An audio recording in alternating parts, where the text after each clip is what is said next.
कहानी की शुरुआत होती है लियोन और इमोगी के इंटरेक्शन से एज जिया।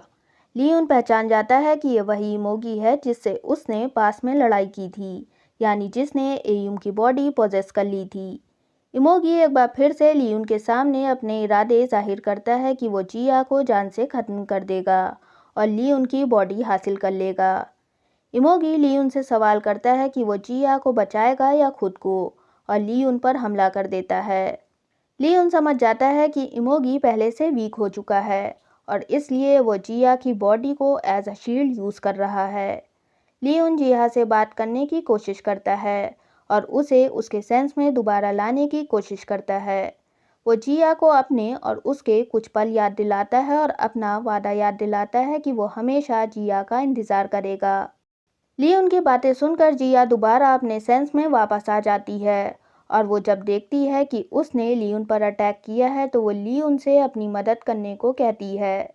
जिया एयुम की तरह ही लियोन से उसे जान से मारने को कहती है ताकि वो लियोन को हर्ट ना कर सके। शिंजो लियोन को फर्स्ट एड प्रोवाइड करता है और उसके घाव को बैंडेज करता है। लियोन शिंजो से बात करता है और बताता है कि जो इमोगी जिया की बॉडी के अंदर है वो सिमिलर इमोगी है जिसको उसने पास में फेस किया था। वहीं दूसरी तरफ जिया परेशान होती है कि वो कैसे अपने कंट्रोल में नहीं थी और उसने लियोन पर हमला कर दिया। सीईओ ग्राउंड चेरी ट्री के साथ ड्राइव करता है। वो इस बात से खुश होता है कि आखिरकार उसने चेरी ब्लॉसम ट्री हासिल कर लिया। तभी हिन ओंग ग्राउंड चेरी ट्री लेने के लिए उसकी कार में अपीयर होता है। सीईओ घबरा जाता है और हिन ओंग को शूट करता है। क्योंकि हिन ओंग भी इमॉर्टल है इसलिए उस पर गोलियों का असर नहीं होता और वो गन पाउडर की स्मेल पर कमेंट करता है।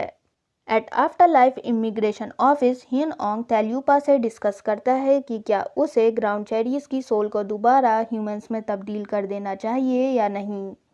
तेल्यूपा हिन ओंग से कहती है कि वो उन ग्राउंड चेरीज को दोबारा ह्यूमन में बदल सकता है जिनके पास लॉन्ग लाइफ स्पैन है। तेल्यूपा record of human life span की लिस्ट में जिया की डिटेल्स एंटर करती है। तेल्यूपा जानबूझकर जिया की डेड डेट बदलने की कोशिश करती है। धीरे धीरे जिया की बॉडी पर स्केल से ज़्यादा लंबे वक्त के लिए अपीयर होने लगते हैं। लियोन जिया को परेशान देख उसे अपने साथ सियोल सिटी से बाहर कोस्ट पर ले जाता है। वहां दोनों अपनी लाइफ इवेंट्स पर डिस्कस करते हैं। लियोन जिया को चीयर अप करने के लिए as a house husband act करता है। वो दोनों एक साथ क्वालिटी टाइम स्पेंड करते हैं और कुछ वक्त के लिए अपनी लाइफ की परेशानियां भूल जाते हैं। टेरी सीईओ को अप्रोच करता है और उसे सज़ा देता है क्योंकि उसने लियोन की मदद की थी और इमोगी को धोखा देने की कोशिश की थी। टेरी सीईओ के सर पर हाथ फेरता है और उसे पोजेस कर लेता है। वो सीईओ को सजेस्ट करता है कि वो खुद पुलिस के सामने जाकर सरेंडर कर दे। साथ ही सीईओ की स्किन पर रेड स्पॉट्स अपीयर होते हैं। नेक्स्ट डे टेरी जिया को कॉल करता है और बताता है कि अब से वो उसके साथ नाइसली बिहेव नहीं करेगा। वो जिया को याद दिलाता है कि जल्द ही उसके अंदर मौजूद इमोगी का हिस्सा उसकी बॉडी पर फुल कंट्रोल हासिल कर लेगा और वक्त आने पर वो खुद लियोन को जान से ख़त्म कर देगी। At after life immigration office हिन ओंग तेल्यूपा को कन्फ्रंट करता है। वो तेल्यूपा को जिया की डेड डेट जानबूझकर चेंज करने से मना करता है, लेकिन तेल्यूपा अपना फैसला नहीं बदलती। हिन ओंग तेल्यूपा को याद दिलाता है कि इसी तरह से उसने अपने बेटे की वाइफ की भी डेथ डेट चेंज कर दी थी, जिसकी वजह से उसके बेटे ने अपनी जान खुद ही ले ली थी। अब वो नहीं चाहता कि ली उनके साथ भी ऐसा कुछ हो। तेल्यूपा कहती है कि उसके ऐसा करने से ही वो आगे आने वाली तबाही को रोक सकती है। हिन ओंग तेल्यूपा को वार्न करता है कि अगर उसने अपना फैसला नहीं बदला तो उन दोनों का रिश्ता हमेशा के लिए ख़त्म हो जाएगा। जिया लियोन के लिए एक नोट लिखती है कि उसे रियलाइज़ हो गया है कि वो दोनों अपनी किस्मत से भाग नहीं सकते, इसलिए वो सियोल वापस जाना चाहती है और अपनी लाइफ के चैलेंजेस को फेस करना चाहती है। जिया लियोन का बीच पर इंतज़ार करती है और वो दोनों आखिरी बार बीच के एंड तक वॉक करते हैं। मीनवाइल यूरी टेरी को अप्रोच करती है और ली रैंग की जान बचाने के लिए उसकी हेल्प मांगती है। वो इमोगी को अपनी life as a sacrifice offer करती है ताकि वो ली रैंग की जान बचा सके। सोहो टेरी और यूरी की बातें कबर्ड के अंदर से छुपकर सुनता है। टेरी यूरी की जान नहीं लेता बल्कि उसे अपने साथ चलने को कहता है।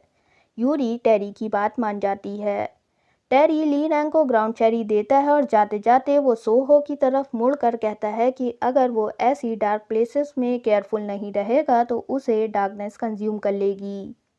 सीईओ पोजेस्ड होता है और वो पुलिस स्टेशन में जाकर अपने तमाम जुर्म कबूल कर लेता है। सीईओ डिटेक्टिव बेक से बताता है कि कंस्ट्रक्शन साइट से उन्हें जो ममीफाइड बॉडी मिली थी उसके पीछे उसका ही हाथ था और ऐसे और विक्टिम्स हैं जिनको सीईओ ने जान से ख़त्म किया है। लियोन जिया को उसके पेरेंट्स के घर ड्रॉप करता है। वो जिया के लिए फ़िक्रमंद होता है। जिया लियोन से कहती है कि इमोगी तभी सामने आता है जब वो डेंजर में होती है या फिर उसकी बॉडी से जब ब्लड डिटेक्ट होता है। तब लियोन को वो सारे पास्ट मोमेंट्स याद आते हैं जब जिया डेंजर में थी और उसकी बॉडी से ब्लड निकला था। तभी हमेशा इमोगी हाजिर हुआ था।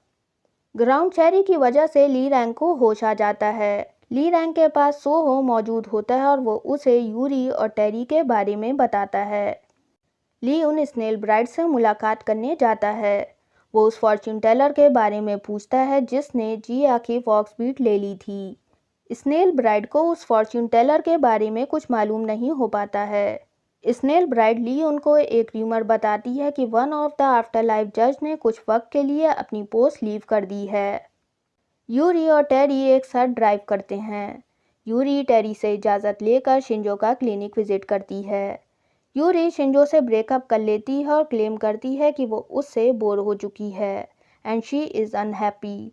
शिंजो को समझ नहीं आता कि यूरी ऐसा क्यों कर रही है और वो यूरी को मनाने की कोशिश करता है, लेकिन यूरी शिंजो से खुद का पीछा करने से मना कर देती है और उसका हार्ट ब्रेक करके वहाँ से चली जाती है। शिंजो अपना दुख ली उनके साथ शेयर करता है। तभी ली रैंग वहाँ आकर उन्हें बताता है कि टेरी यूरी को अपने साथ ले गया है और पूरा वाकया उन्हें बताता है। ली रैंग को देखकर खुश होता है। शिंजो ली रैंग से सोहो के बारे में पूछता है। ली रैंग रिप्लाई करता है कि वो सोहो के लिए अपने घर पर काफ़ी ढेर सारे टॉयस अरेंज करके आया है जिससे वो बच्चा बिजी रहेगा।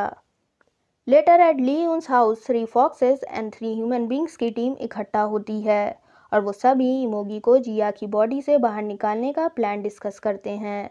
ली उन सभी को एडवाइस करता है कि उन्हें 1-on-1 इमोगी से इंटरैक्ट करने से बचना होगा।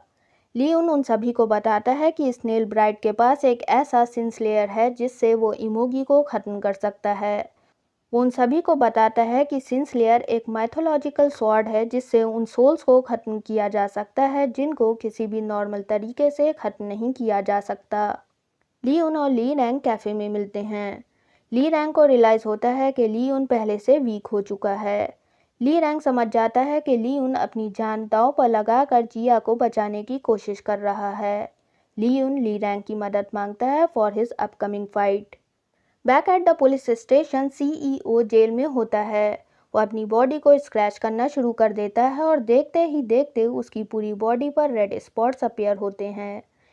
एक और पुलिस ऑफिसर अपनी बॉडी को स्क्रैच करता है और उसकी बॉडी पर भी सिमिलर रेड स्पॉट्स अपीयर होते हैं। लेटर सभी स्नेल ब्राइड रेस्टोरेंट पर इकट्ठा होते हैं ताकि वो अपने उसी प्लान को एग्जीक्यूट कर सकें जिसमें ली उन इमोगी को सिंसलेयर से स्टैप करेगा। जिया इमोगी को सामने लाने की कोशिश करेगी जिसके लिए उसे अपनी बॉडी पर कट लगाना होगा। ली उन शिंजो से पेट ट्रैवल बॉक्स में एक स्नेक मंगवाता है कि अगर बाय चांस इमोगी जिया की बॉडी से एस्केप कर लेता है तो वो इस स्नेक की बॉडी में एंटर हो जाएगा और साथ ही वो सबसे वहाँ से दूर रहने को कहता है ताकि इमोगी उनमें से किसी की बॉडी में एंटर ना हो सके। जिया और ली उन एक साथ फाइनल फाइट के लिए एक रूम में जाते हैं। रूम को तेलिस्मा से सील कर दिया जाता है। उसके चारों तरफ रोप लगा दी जाती है और साथ ही ली रैंग ने हॉर्स ब्लड भी स्प्रेड किया होता है। जिया ली उन से कहती है कि अब वो पीछे नहीं हट सकता और खुद को स्टैप करने को कहती है। जिया वन लास्ट टाइम ली उन को गले लगाती है। वो ली उन से सवाल करती है कि क्या ये सिंसलेयर सच में इमोगी को ख़त्म कर सकता है। ली उन जिया से सवाल करता है कि आखिर वो कौन है और तभी इमोगी अपीयर होता है और वो ली उन पर सिंसलेयर से हमला कर देता है। ली उन ज़मीन पर गिर जाता है। इमोगी अलग अलग तरीके से कंफर्म करके देखता है कि ली उन सच में मर गया या नहीं। जब इमोगी को यकीन हो जाता है कि ली उन सच में मर गया है, तब वो जिया की नेक से अपना एक स्केल बाहर निकालता है। जब इमोगी अपना स्केल बाहर निकालता है, तब टेरी को भी पेन फील होता है। इमोगी को लगता है कि वो ली उनकी बॉडी में एंटर कर सकता है और अपना वो स्केल उसके मुंह में रख देता है। तभी ली उन अपनी आंखें खोलता है और इमोगी का वो स्केल अपने मुंह से स्पिट कर देता है। ली उन इमोगी के सामने रिवील करता है कि ये सब उनका प्लान था। उनके पास रियल सिंस्लेयर कभी था ही नहीं, बल्कि वो बस सस्ता सा वुडन डैगर था। ली उन बस जानना चाहता था कि कैसे इमोगी एक बॉडी से दूसरी बॉडी में एंटर करता है। इमोगी लियोन से वादा करता है कि वो जिया की बॉडी कभी नहीं छोड़ेगा और डिसअपियर हो जाता है। एट आफ्टरलाइफ इमिग्रेशन ऑफिस, तेल्यूपा फाइनली जिया की डेथ डेट बदलकर टुडे लिख देती है। तेल्यूपा के इस फैसले पर ह्यून ओंग अपना और तेल्यूपा का रिश्ता खत्म करके वहां से चला जाता है। यहीं पर कहानी खत्म हो जाती है। क्या ली उन जिया को बचा पाएगा या नहीं, जानने के लिए स्टे ट्यून्ड।